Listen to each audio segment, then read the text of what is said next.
Welcome to The Cauldron, a podcast hosted by Ed Bolden-Greer, the creator of Ravens Vail.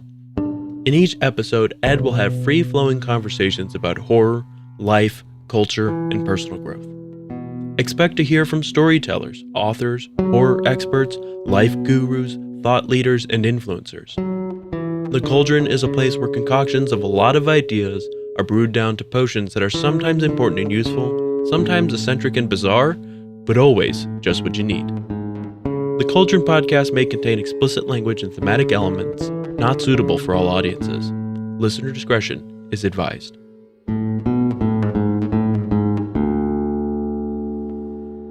Well, hey there, family. Welcome to the Ravens Vail Cauldron Podcast Halloween special. Today is Halloween, and boy, are we excited. We're celebrating Halloween in true Ravens Vail style, and trust me, we've got a cauldron bubbling over with frights and delights just for you. I'm your host, Ed Bolden-Greer, and joining me is my ever-terrified yet always insightful co-host, Jacob Garner, a.k.a. Freddy Cat. Hello, everyone. Greetings, dear ghouls and goblins. Welcome to today's chilling episode where we dive headfirst into the world of spooky Halloween horror movies. From classic thrillers to modern-day terrors, we're embarking on a quest to discover our ultimate scary flicks. So grab your coziest blanket, pour yourself a spine-tingling cocktail, dim the lights, and join us on this haunting journey through Halloween's cinematic horrors. Let the fun begin.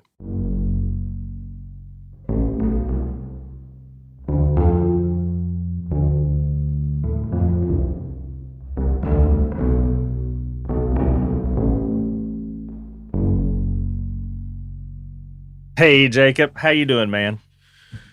Whew.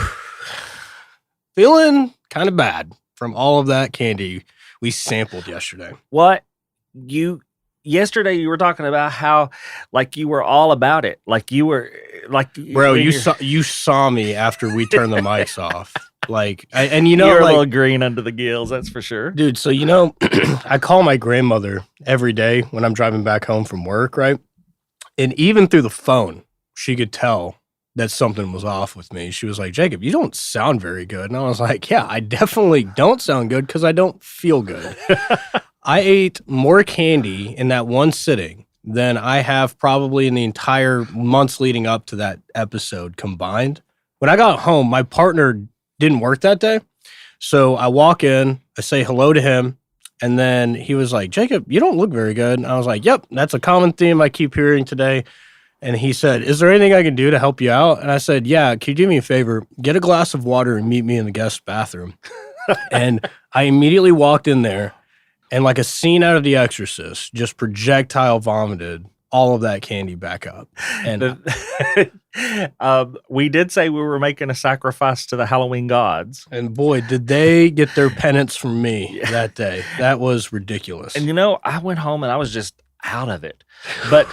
But we don't eat a lot of sugar. No. And the thing about it is, when I started thinking about how much we ate, oh my God, we didn't really eat that much. It was like 2 candy bars worth of sugar. Yeah.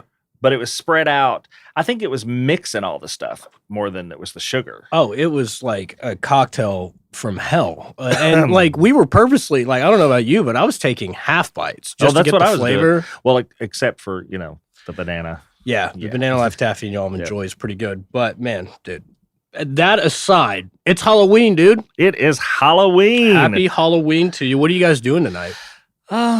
We're going to be giving out candy and probably watching some more scary movies and probably, you know, just having a couple drinks. There you go. Spooky drinks, I hope. So today's episode is all about scary movies. Yeah. If you remember from yesterday, it was all about candy. In the G spot today, we have my amazing husband, Jeryd, who is going to spend some quality time with us talking about scary movies. Welcome, Jeryd. Good to see you here. Hey, thanks. I'm happy to be here. My first time actually being more than just a random introductory voice on the podcast. He's no longer a rando. Commercial, yeah. He's no longer a rando. Yeah. And he is amazing, but he could be exceptional. Oh, he could be. I mean, there's lots of ways to be exceptional. I can think of one way in particular he could be exceptional.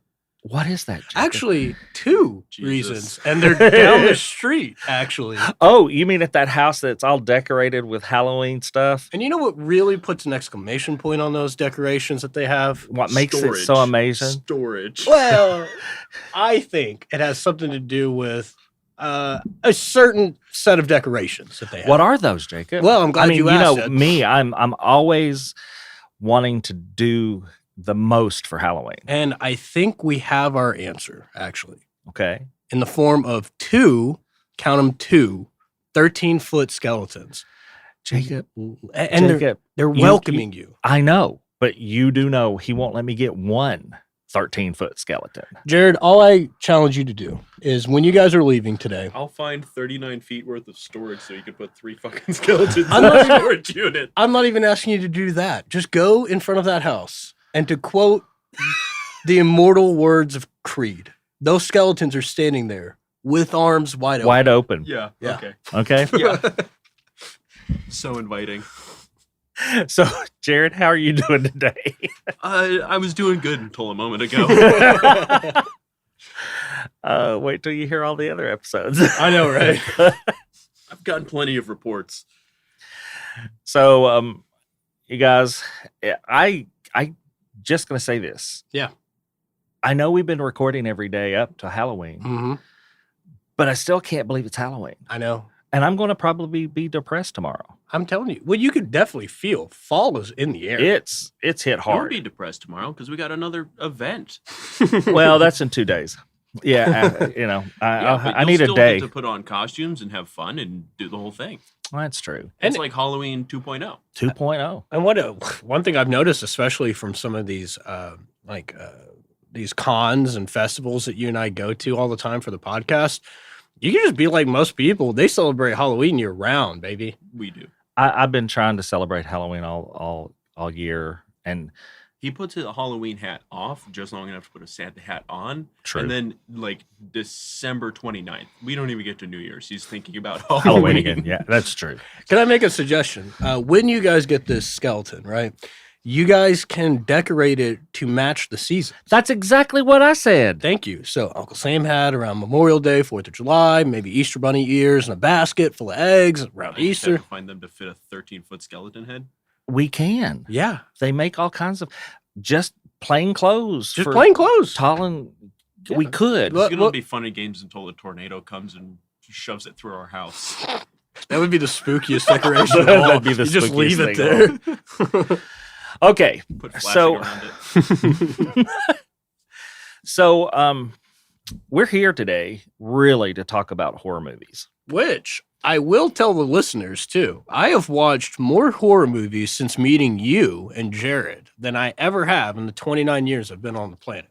That's fair. The first several, you weren't even watching movies, probably. You couldn't remember them if you were. From what I could see through my clasped hands and peered through my fingers, I've watched a few. Oh, up I to that meant you point. were like 3 years old. I will say that when we were starting conversations about this whole topic, and I asked what horror movies you had seen, you actually remembered seeing a lot more, not just in this past year, but a lot more than what you thought you had. Yeah. I think for me, as a guy who was a pretty big fraidy cat, I think a lot of people's introduction into horror movies was B horror movies. Yeah. Something that you could A laugh at. little bit funny. Back when Netflix had way more of like a huge selection of B movies you could watch, I watched a lot of those in high school. Jeryd and I actually have a D level horror movie that we just adore. I'm going to let Jeryd tell you what it is here in a minute. But we basically watched it for Thanksgiving one year. Oh, Jesus. Do you remember what that was, Jeryd? Yeah, Thanksgiving. Yeah. I've heard of that one, yes. Oh, my God. Thanksgiving It's, 1 and Thanksgiving 3. They lost Thanksgiving 2. No, it wasn't lost. When they tried to bring it back, it got deleted from the universe, and the universe was unstable. Thanksgiving lost 2 it. is literally so bad, according to the lore, in Thanksgiving 3, that they needed to remove it from the universe for us to remain stable. So we've come up with a whole list that we're going to talk about, and All right, we'll sorry, spoiler warning, I guess, for a movie that came out a decade ago. yeah. We've got a whole list, And most of these movies are not new. Yeah. In fact, all of them are not new. There might be some new versions of them. So we don't feel like we really have to do a big spoiler alert on any of these. If we say the movie and you don't want to know anything about it, skip forward a couple of minutes. Yeah. Yeah. But we've put together in honor of, 13, Friday the 13th, even though it's not Friday the 13th. God, do you guys remember that meme that went around a few weeks ago where it was like Halloween is now on Friday the 13th for the first time? And people were like, is this real? I'm like, no, it's not real. It's literally the 31st. It can't be. It's just backwards. It was backwards. So we have 13 scary movies we're going to talk about, and we have a handful of honorable mentions that we may not talk about, but we'll list out for you. And we did it in no particular order this time. This is not a ranking. This is not a ranking. These are just our 13 favorites. And so we'll just get started. The first one is a movie that really hooked me into the religious side of horror. Yeah. And also sometimes they call it liquid horror, but sometimes it's like gore horror. Yeah. And that's The Exorcist. Mm-hmm. And everybody's seen The Exorcist that's here. Mm-hmm. What did y'all think about it? I mean, I can't believe they got away with making it when they did. I mean, some of the themes in that movie are pretty heavy. Oh, yeah, especially like when she's using the crucifix as a masturbation tool. That's about as clean as you can make it. Yeah. I mean, you were around when the movie came out. What are you trying to say? I'm just making an observation. Were there a lot of protests against it? Not that I saw. Of course, there were church protests about everything during that time. Of course. Frame. But no, I didn't even hear anything from the Catholic Church. That's surprising. I mean, so what scene, I guess I'll start with Jeryd. What scene out of that movie really stuck with you? The only scene that really sticks with me in that movie is the scene where she's vomiting. Yeah, it's a classic. The scene that sticks with me the most is it's really dual. The iconic, like the box cover where the priest is standing outside, whatever that was about in my world at that time, that stuck with me. Yeah. Maybe it was because it was on the poster, right? That's fair. But really the scene that horrified me the most back in that day was where she like inverts her body and does the spider crawl. Yeah. Yeah. That was the one that really stuck with me. I think too, just the close up, the makeup that they did for her was incredible. I saw The Exorcist after seeing The Ring, and I think The Ring did it better. So that might be why that doesn't stick with me as much. But yeah, I definitely can picture the scene as soon as you say it. Mm-hmm. And just to think how she was a really good actress. Oh my God, killed it. Mm-hmm. And pun fully intended. But one thing that I as a casual horror movie observer, is that I think a lot of credit needs to go towards The Exorcist for essentially starting what was like the religious horror, the possession, religious horror. Because like the huge, I guess you could call it like what is it, like trilogy at this point? Maybe even more of the Warrens, Ed and Lorraine Warren, the Conjuring. I think they've got like 9 movies in universe now. In the universe, yeah. And The Nun and The Nun 2 are both in universe too. That's a good point. And I think that they owe a lot to the original Exorcist for their influences, for sure. So our second movie, I always say incorrectly, it's Heredity, but I always say, now I can't say it. Is it Hereditary? It's Hereditary, and I always say Heredity. Yeah. It's Hereditary. That's actually, for our listeners who listened to the Jacob Garner episode, you had asked me about what my favorite horror movie was, and this was it. This still is. What made it your favorite? What were the defining parts of it becoming your favorite? What makes it really scary to me is I think it captured the loss of a family member, and the grief that hangs around your house is scarier than some sort of specter. And I think that the actors did such a fantastic job of portraying kind of that abstract version of horror, which is living in a house with somebody no longer being there. You know what I mean? Yeah, that movie came out in 2018. Damn, has it been that long? It's been that long. The culty aspects of it was really cool too. And the twist at the end, wow. And it was just creepy as fuck. Like, it was a really creepy movie. I think the scene that really stuck out to me was towards the end of the movie. Spoiler alert, go ahead and skip ahead if you want to. Go ahead and skip ahead if you want to, whatever.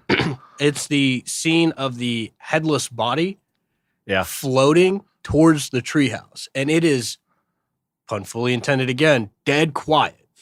You went from a very loud environment, lots of explosions, screaming, music, scores going wild, to just a very ethereal, floating, headless corpse. Which that scene really stuck with me. What about you? Did you watch it? Yeah, but it's been a minute. It didn't stick with me. The grief, I do remember that aspect of it. That's the it's a very different take on horror for a large portion of the movie. Which you're right. That is what sticks out most to me now, looking back at it. Did you ever watch it? I did, and the thing that I remember most about it, takeaway plot, was I just was creeped out by the grandmother. Yeah. Like the whole time I was just creeped out by the grandmother.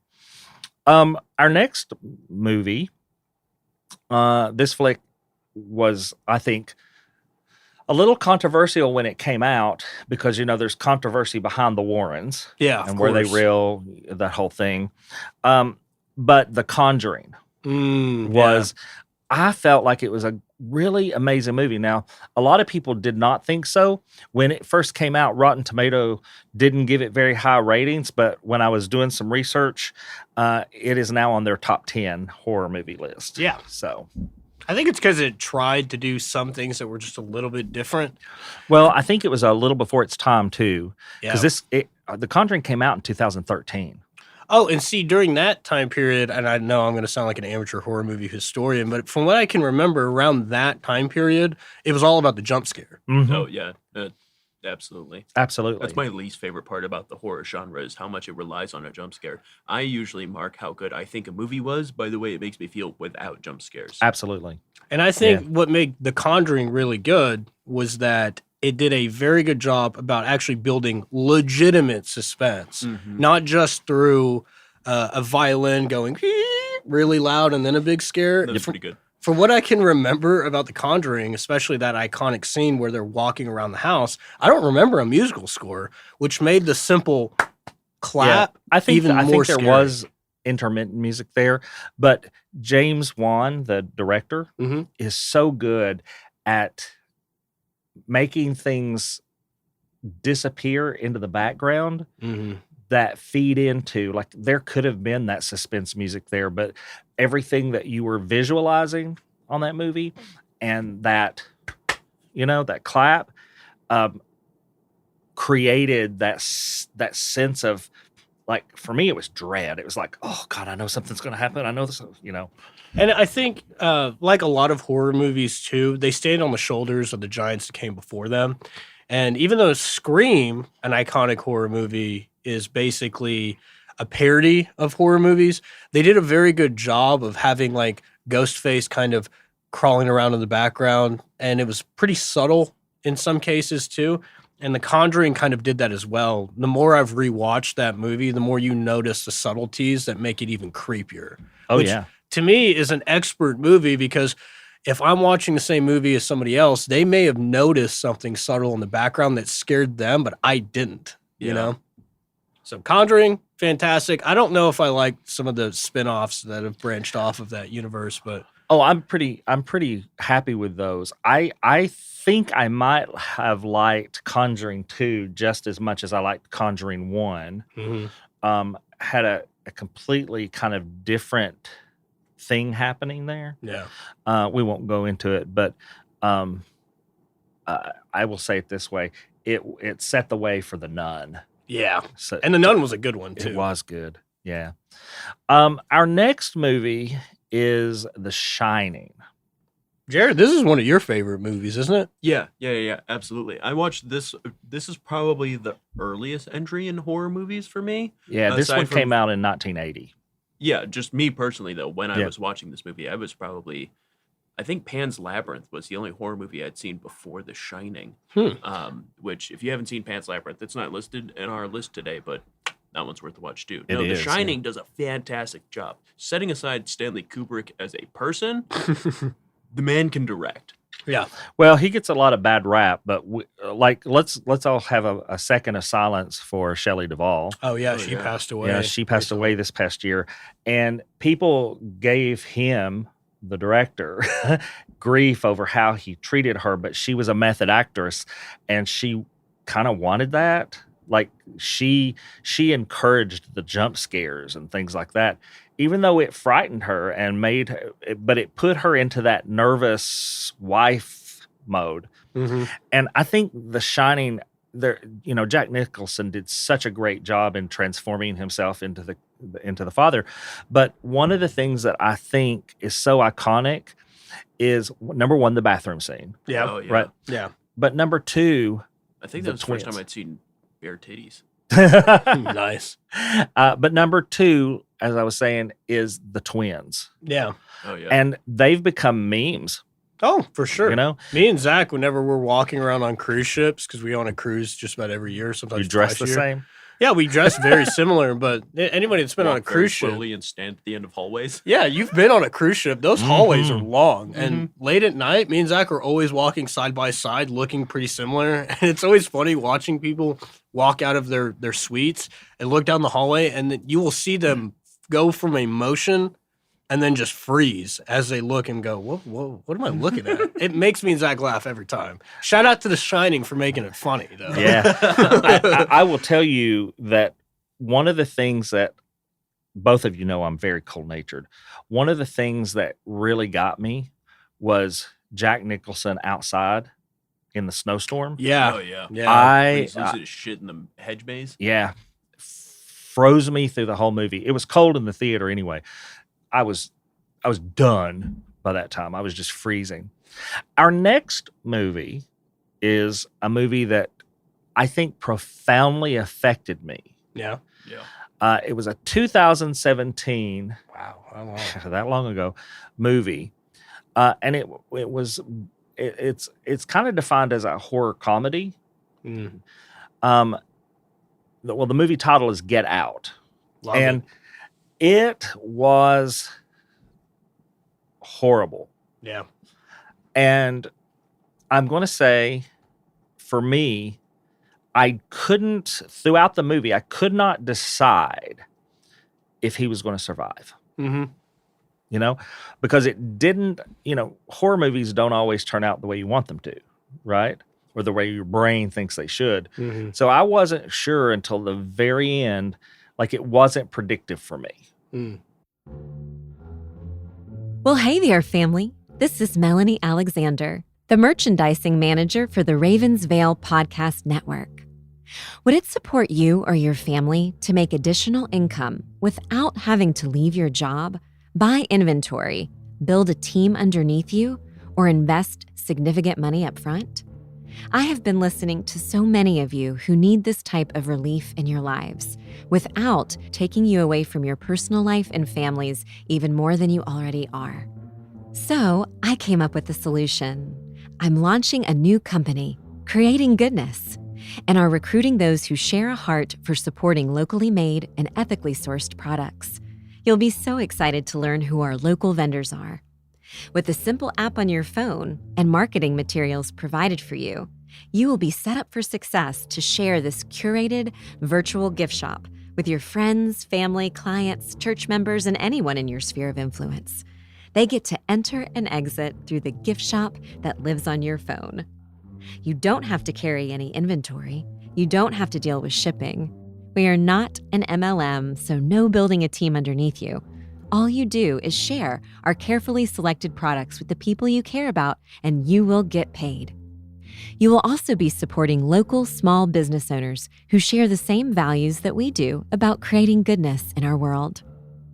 We were noticing that big companies only use big influencers to sell their products. So we developed the technology for anyone, influencer or not, to be able to spread the word about quality products they love and get paid too. So if you're curious about making a little extra money, contact us at creatinggoodness.com. Thanks for listening, and always never underestimate the power of kindness. Bye. I think what Jordan Peele does better than most directors, I think that he does a very good job. We all get secondhand cringe from seeing how our like friends of color get treated. But when you're watching like a movie, it feels way more intimate. Dude, I have seen so many of those couples in real life, though, like where the mixed couple, and God, that sounded racist even saying it that way, but different racial backgrounds or ethnic backgrounds, and then like navigating what it's like to be with the other person's family I've seen that happen so many times. Well, I guess I participated in it a few times, but like it's very relatable how awkward and how like a family member who's just asinine says some comment that you're like, ooh, oh. Yeah.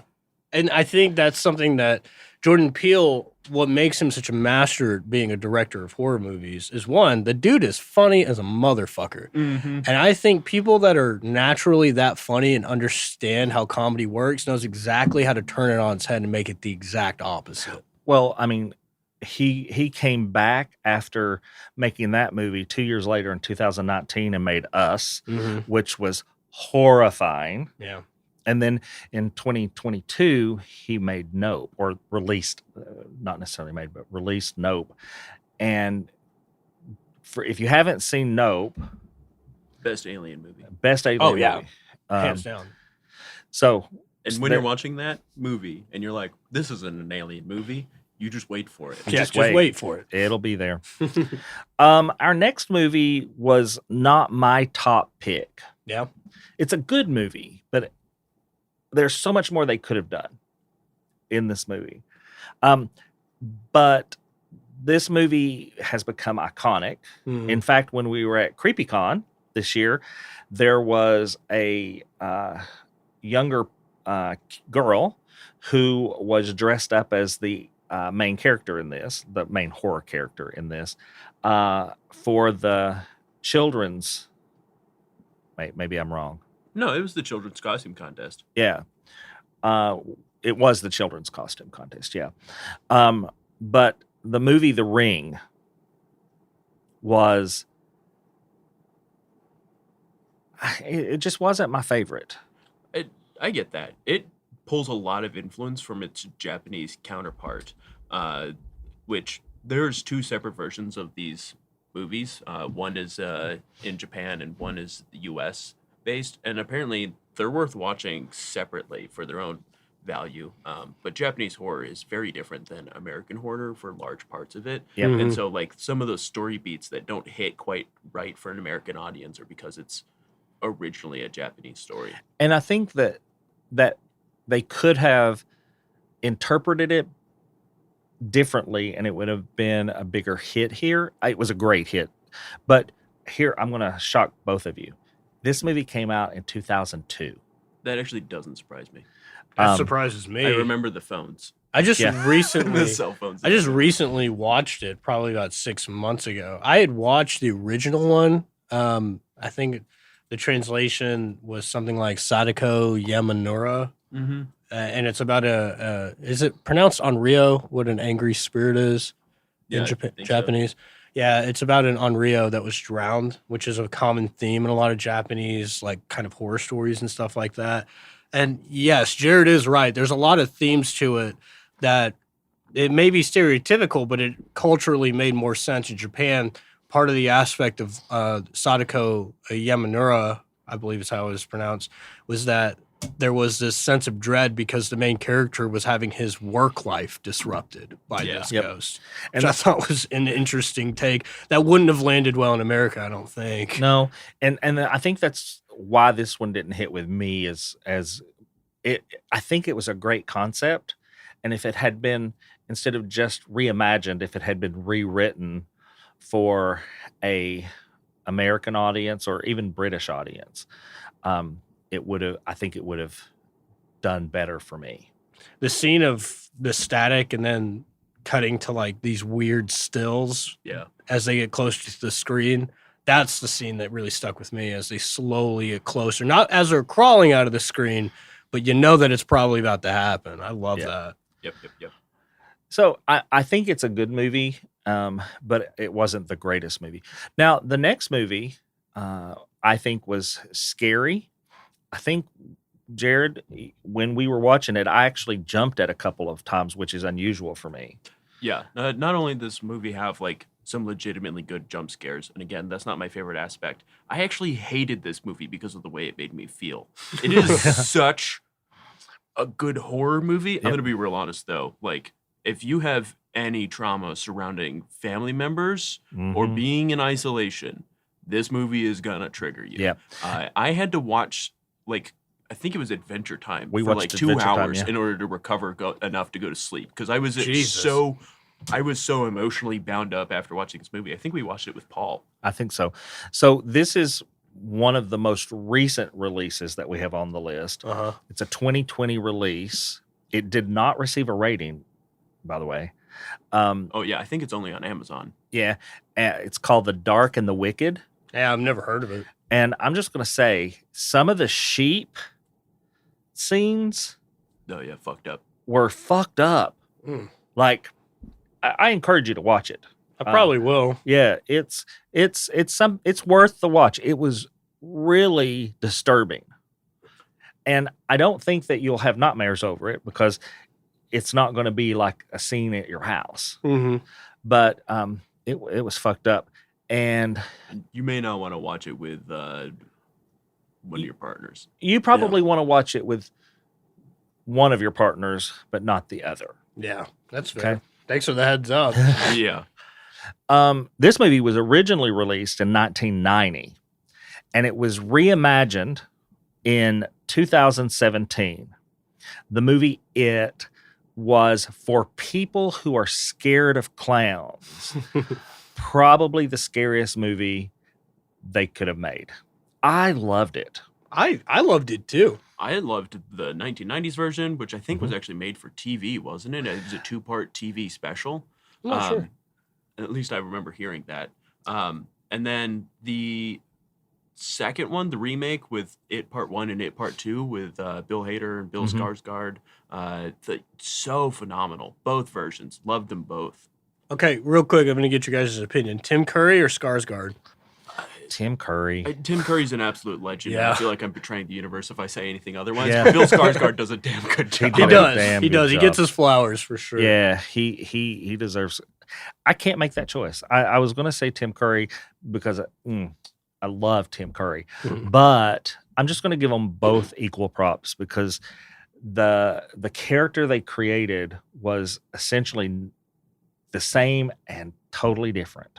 Yeah, that's true. They both brought their own energy to it for sure. And as far as remakes and reimagines go, kudos. Mhm. Yeah. Kudos, because that was a very true to form. I thought it did a fantastic job. And to both films, I mean, major props to the fact that you can make a singular red balloon creepy. Oh, You know what I mean? I've always said if I have a haunted attraction someday, I'm going to figure out a way to have that red balloon just floating around. Just attach like a small fan, like a little Yep. propeller. Make it like a miniature dirigible. Yeah. I know that Jeryd really likes this next movie. Yeah, I think it's my actual favorite, Favorite? at least as horror movies go. It was. I'm sorry. Go ahead. No, go ahead. It was originally made in 1992, and then it was remade in 2021. Mm. But Candyman Yes. was just. It was a beautiful horror movie. Mm-hmm. Okay, the lighting, how they did everything. It is a movie that freaked me out. I was watching the first one in a hotel room. You know how sometimes you just end up stuck in the hotel for a dead period of time. Oh, yeah. And we had just gotten back to the hotel. Everyone else was taking a nap. I don't nap. So I turned on the TV and kept it quiet. And I was about 18 minutes into the Candyman, so I didn't really have any idea what the hell was going on. And then all of a sudden, I'm like super engrossed in this movie, and I just have I can picture the curtains over the window and how bright and stuffy it was in the hotel room. Like, everything is so vivid for me watching this movie for the first time. And the Jordan Peele remake was absolutely exceptional. It's a continuation, not a remake, I guess. That should be clear. It was a remake and a continuation, because the original movie that came out in 1992 had 2 follow-up movies. One in 1995 was called Candyman Farewell to Flesh, and then there was Candyman 3 Day of the Dead that came out in 1999. I had no idea. And it kind of meshed those together, Jordan Peele did. The B and the I, that's what got me. You know, I read a fun fact about that scene too, that the actor, and I'm sorry I forgot his name, but the actor who portrayed Candyman in the movie made a deal with Jordan Peele that he would film one of the more iconic scenes with all the bees all over him. His name was Tony Todd. Tony Todd. What a great name too. Tony Todd made a deal with Jordan Peele that he would shoot one of those more iconic scenes where all the bees would be all over him with real bees, under the agreement that he would get, I think it was $1,000 for every bee sting that he got. An extra $1,000. Yeah, an extra $1,000 for every bee remember sting. that. And I forget what number it was, but it was like a cool, it was north of 20 grand that he got off of that scene. But I think it was worth every penny. He did. Our next movie happens to be my most How favorite did this movie. piece of crap make it to the list? You shut the hell up. Your Shut the hell up. Burn down, and you're not going to remember. He's not why, going to make but it will be home to because his of this apartment. conversation. We've already talked about this. Now, I'm going to say that I only came to the realization that this was my favorite movie recently. Mhm. I had always said that Seven, which is on our honorable mention list, Yes. was my favorite horror movie. And it's probably my favorite mindfuck flick. Mm-hmm. Okay. But I've really come to realize that Trick or Treat is really, really fundamentally my favorite horror movie. I think in the pantheon of Halloween-themed horror movies, this is definitely in it, for sure. Oh yeah, absolutely. In a recent episode during this 6 days of Halloween, we acknowledged Sam. Yes. Yeah. And Sam is named after Samhain. Mm-hmm. And Which, for those of you who have never seen the word, is spelled Samhain. Yeah. And we also acknowledged that the kid that played him was 5 years old. Yeah. And his name was Quinn Lord. Yeah. And he went on, and he's been in tons of stuff and he's really a good actor. A lot of range on that guy. Big Deep range. IMDb page. Yep. Very deep. Very deep. But I just, We should tell him what the movie is. oh, well, No, you I already said did say Trick or Trick or Treat. He never listens to me. Ed, you should tell him what movie it's now. Oh, if y'all only knew what I had to put up with. But yeah, Trick or Treat. There's some debate in the Bolden-Greer household as to whether Sam is a demonic embodiment of Halloween and that he guards the rules, or whether he's a scary entity. And I say demonic because that's everything I've ever read, and Jeryd doesn't agree with that. I just don't think, because demonic usually implies some sort of religious connotation. And I think, given the fact that he's the embodiment of a non-Christian holiday, he's more like a fae or a spirit of the thing. He's literally the spirit of Halloween, what the store is named after. Mhm. And so I think he's just separate from the idea of a demon. Just kind of like an arbiter of Halloween. Yeah. I think the thing I like about Trick or Treat the most, and Jacob, you just recently watched it, Yes, I did. is the multiple storylines that are going on. I like how they all tie back in together in. at some certain point. They did a very good job with the pacing on it. And in a previous episode, we talked about the school bus and how Jeryd and I had gone to San Antonio and seen the railroad crossing. Yeah. So all in all, Trick or Treat's just like my favorite. It's not a secret that I collect everything that I can get my hands on. That's Sam. I think you pointed out in episode before last that as soon as I hit a horror con, I'm like, Oh yeah, he's like a heat-seeking missile Yeah. for these things. Yeah, it's crazy. I have to work really hard to find one of the ones he hasn't seen already every time we go. I'm convinced at this point we only go to these cons so you can up your Sam merch. that might be true. I am going to move on to the next one because we've talked about Sam a lot, or Trick or Treat. But our next movie, I think, scared the hell out of a lot of people. Mm-hmm. I think that if you added this into like Insidious, Mhm. if you think along those lines, this movie, A Nightmare on Elm Street, was just iconic. Freddy Krueger, Mm-hmm. and there were. It's a franchise, so there's ones after it that even go into the explanation of why Freddy is Freddy. But can you imagine, Jacob, going home tonight after a long days of work, Mm-hmm. getting ready, Yep. getting in bed, Yeah. falling asleep, Sounds nice. really, really nice sleep, Mm. and all of a sudden you're falling into a furnace room, Nope. and you think You had me. your basement at your house. Yeah, that basement you That super basement. have. Oh, well, no, you remember? No, he when does I have a was- basement. Yeah, when I was digging through. Yeah. When I was during Snowpocalypse, I Yep. was looking for a shovel. Yep. And so you fall into The your storage room. basement. You fall into your basement. God. Okay. And you can't find your way out. And this monster, this burned creature with knives for fingers, Mm. is chasing after you. And you wake up, but you pull him out of the dream with you. Jesus. Well, to be fair, I do have a life-size cutout of Freddy Krueger You do. now in my game room, which scares me occasionally when I walk in there and forget that I have him. I loved Nightmare on Elm Street. Not to sound like a cinemaphile hipster of any sort, but there's something to be said about that time period's ability to do prosthetics and makeup. Oh, Oh yeah. yeah, You know, absolutely. And not CGI everything. One of my favorite Before that was even really possible. Possible. yeah, exactly. And one of my favorite sequels to that movie is probably one of the worst ones, but Freddy and Jason in Space. Oh my God. It was so good. Do y'all know when this movie came out? Gee, I'm going to guess 78. I think 81. 1984. Oh man. Oh, Yeah. great year. Mm-hmm. It Ask was. Orwell. Ask my graduating class. Where's your big brother? I am the big brother.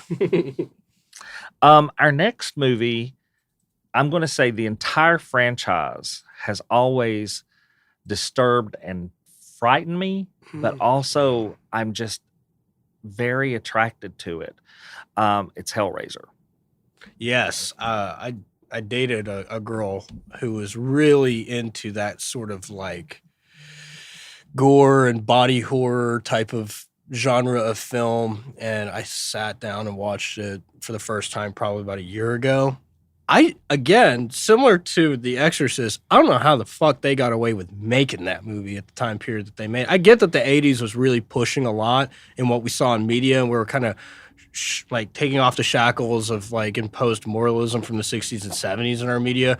But dude, like hooks digging into people's faces and eyes, BDSM leather gear everywhere, talking about pain being pleasure. I mean, I was like, holy fuck. It kind of freaked me out that the girl I was watching it with was like, see why this is my favorite movie? And I'm like, what are we planning on doing later? So this movie was made in 1987, the original.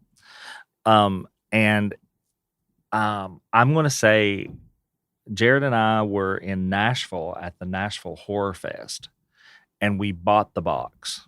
Oh, the Tesseract? Mm-hmm. Oh my God, really? Yeah, it's in our game room right now. Dude, and again. No, we bought the real one. Oh, the real one? Like, yes. So when you come over, At some point for Thanksgiving, I Yeah. guess. We're gonna let you do the puzzle. Fuck that. No, Mhm. I'm good on that one. Let me know what room's in, so Okay. I'll just avoid it. One thing I will say, kind of to like reiterate what I was saying in the previous point about their prosthetics and like real props and stuff that they did, the body as he gets more blood and energy to rebuild himself. Holy shit, dude. Yeah, that's a fantastic scene. Yeah, that was really good. The next movie is, I think, it was one of those mindfuck movies. Mhm. Okay, Cabin in the Woods. Love it. Love is it. Love a it. Great movie. We actually, one of our friends, Grace, was very opposed to horror movies, and it's a couple we hang out with, Grace and Jordan, and we all went to a cabin in the Smoky Mountains. A cabin in the woods, if Cabin you in the will. Woods, and we'd gotten her to agree to watch a scary movie because the rest of us loved them. Oh yeah. And so she agreed. Little did she know we were going to watch Cabin in the Woods. Which honestly is fine because the relationship to the place we were staying and the actual themes of the movie pretty non-existent. Mhm. I will say, I mean, kudos for you guys for picking Cabin in the Woods for somebody that doesn't watch horror movies very often, because I think that this is one of those movies that allows people that are very scared of horror movies to dip their toe in. Yep. I know when I watched this movie, I was still kind of on the fence Mhm. at watching horror movies, but having watched it, it made me very curious to see all the references, like what movies and franchises they came from. Yeah, Right. absolutely. It's very much a gateway drug for horror movies. And just familiarizing yourself with the tropes Mhm. of the genre before you get into it allows you to go into watching the movies. One, I think it prepares you to actually enjoy the movies a little bit because you kind of know what's going to happen. Yeah. Which is what a lot of people who love horror love. They know when the jump scare is coming, and it's when that disappointment comes, and you're like, "Oh, now they're getting me." That's that's peak horror movie, right? And so like, it makes you an educated genre consumer, which is a fantastic tool in getting people into a genre. I will say for the listeners, as a side note, before we started recording, me and Jeryd, I realized we were talking about this movie, and I'd realized that I was confusing Cabin in the Woods with Tucker and Dale versus Evil. Which is another It's a fantastic, fantastic movie. This movie, can y'all guess when it came out? Cabin in the Woods, I want to say 2008, probably. 2009. 2012. Oh, Later yeah. than I thought. Yeah. Yeah. Do you know who the most famous cast member was? No clue. No. Chris Hemsworth. Fucking Chris Oh, Hemsworth you know what? That was does in that make movie. sense. Yeah. That was the Human Torch, right? Yeah. Yes. So we're going to move on to our honorable mentions. We have 4 of them. We're not going to talk a lot about them, but as I already mentioned, 7, Mindfuck movie. Very good. What's in the Box? Yeah. What's in the box? Yeah. The next one, Hostel. And I'm just going to say the whole franchise Yeah. of Yeah. Hostel. And some of the work that I've done, I can tell you some of that stuff could happen. That's Good. what makes it Yeah. really Especially with scary. human trafficking, could happen. The third one is Parasite. Oh man, this is not just one of my favorite horror movies. It's one of my favorite movies that I've ever seen. I love it. Is there anything more scary than class inequality? Probably not. The last one we have is Silence of the Lambs. I think it's iconic. I think that it has overcome just being in the horror genre, and it's now in the murder mystery genre as well.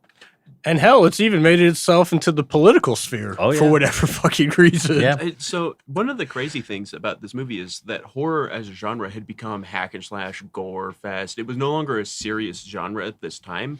And so this movie is one of the reasons we have suspense thriller as a genre title. It was a way for people to recategorize movies that were still scary and upsetting and get them advertised to a new audience, because they were trying to get away from hack and slash that bores some people don't like it, the gore, whatever. And so they invented a whole new genre description just so that way enough people would go see this movie because that's how good it was. Can you all guess when this movie was made? Silence of the Lamb. It had to be in the 90s, right? I think it's 92. Close. 1991. Yeah, there were actual cell phones in it, which means Yep. Yeah. It made me think of the X-Files, which is one of my favorite TV shows. Yep. Fair enough. I think that Jodie Foster did such an amazing job in this. Love her. You know, I just think that she just became the character. I can't believe I forget the name of the guy who played Hannibal Lecter. He's a very famous actor. What is his name? Oh God, I had it a moment ago. Is it? Are you talking about Anthony Hopkins? Anthony Hopkins? Yes, Anthony Hopkins killed it. I think of Dr. Hannibal Lecter every time I see Hopkins. I think he did a phenomenal job, but I think if you really look at the overall movie, everybody did a great job. But Ted Levine playing Buffalo Bill, would you fuck me? I'd fuck me. I just think it puts its lotion on its skin again, especially in our job, is just like a funny joke. It puts the lotion on its skin again. It puts the lotion on its skin or against the hose again. Yeah. So that's our movie list for scary Halloween movies that we recommend. Yeah. I'll recap them real quick. The Exorcist, Hereditary, The Conjuring, The Shining, Get Out, The Ring, The Dark and the Wicked, It, Candyman, Trick or Treat, Nightmare on Elm Street, Hellraiser, and Cabin in the Woods. Now, we're going to go around and we're going to tell... I'll go first because you already know what I'm going to say. Trick or Treat was my favorite of the list. Yeah, that's fair. Hereditary, my favorite out of the list. Probably Candyman, because Okay. I said that, yeah. Which one? Which one in particular? The original, although the Jordan Peele remake was just an absolute smash hit. So any listeners that are wanting to pick a spooky Halloween movie to watch tonight, pick one out of the list that you haven't watched. Hopefully we didn't spoil it too much. Yep. But So, Jacob, yeah, are you ready for your Would You Rather question? sure am. Let's do it. Would you rather Mm-hmm. be chased by a zombie or a vampire? Good question. Yep. Which kind of zombie and which kind of vampire?